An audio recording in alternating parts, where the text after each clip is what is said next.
Говедарска тиква.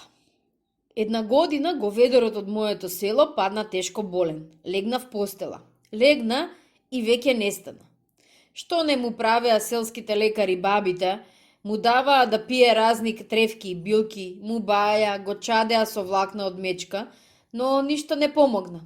Ги затвори човекот очите, му ги скрстија раците и си умре сиромашкиот.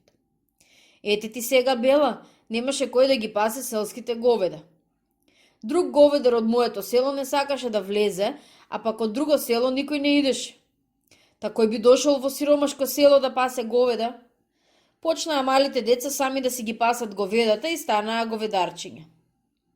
Едно утро дедо ми ме разбуди и ми вели: ајде станувај, треба да ги потераш нашите говеда и да ги пасеш.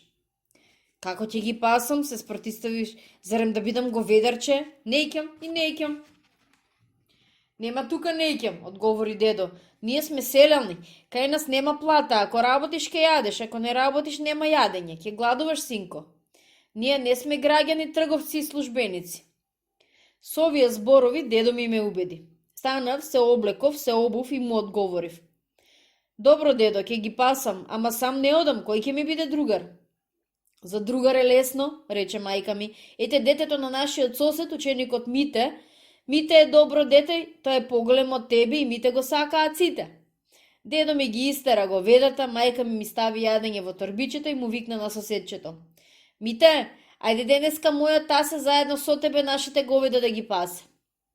Бива, стрино, бива, се согласи Мите. Нека ми биде другар.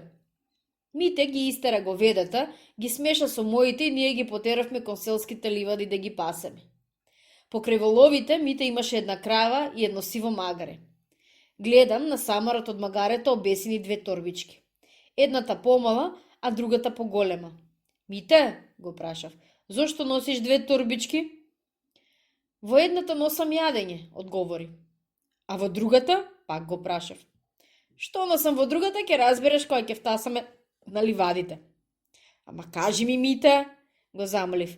Ако молчиш и не ме прашуваш, ќе ти дадам од тоа што го носам во поголемото торбиче. Добро, Мите, но кажи ми дали се јаде и дали е сладко, го прашав. Се јаде и сладко е како мед, одговори тој. Само молчи и трај додека втасаме на ливадите. Добро, повеќе не те прашувам. Мите го јавна магарето, јас ги потерав воловите и ние тргнавме. Цел пат ме коптикаше да разберам што е тоа што е сладко како мед, а се носи во торбиче.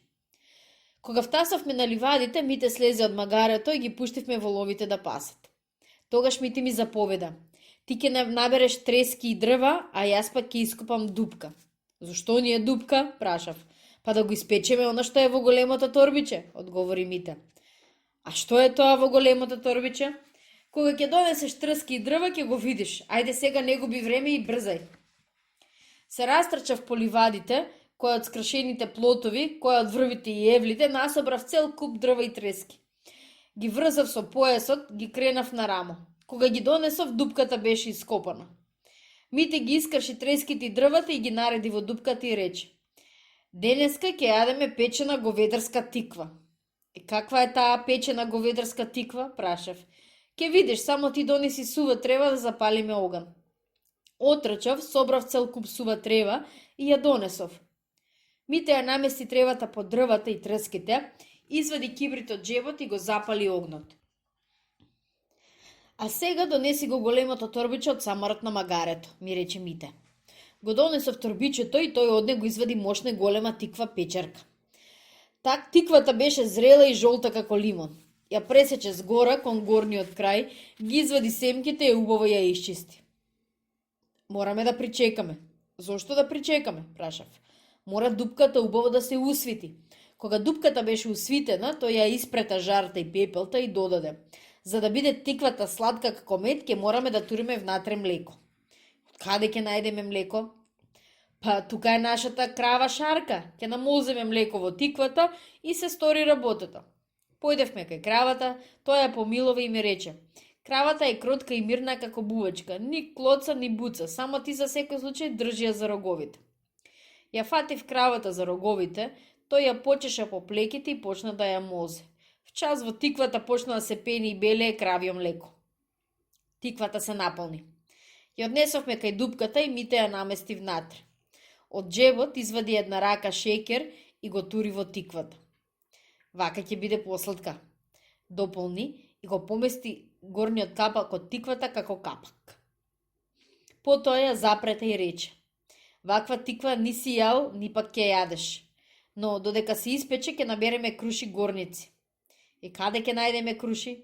Не биди ќор, мегите од нивите се турени со круши. Да не ни се караат. Нема кој да се кара и така никој не ги бере. Да се калемени, тоа е друга работа. Начукавме круши горници, ги наполнивме торбичките и се вративме назад. Мита ја отпрета тиквата и таа веќе беше печена. Кога се олади, почнавме да кршиме од тиквата парчиња и да јадеме. Како? Ти се допаѓа ли? Ме праша Мите. Сладка е, посладка е од мед и шеќер, му одговорив. Гледаш ли што знае твојот Мито Комито? Се пофали тој.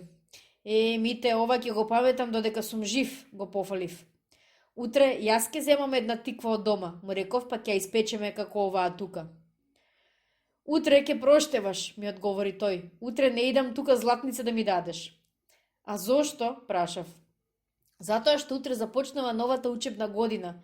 Учителката веќе дојде и јас ќе морам да одам на училиште. А воловите кој ќе ги пасе? Воловите ќе ги пасе мојот помал брат. Со него можете да печете ваква говедарска тиква. Заврши тој.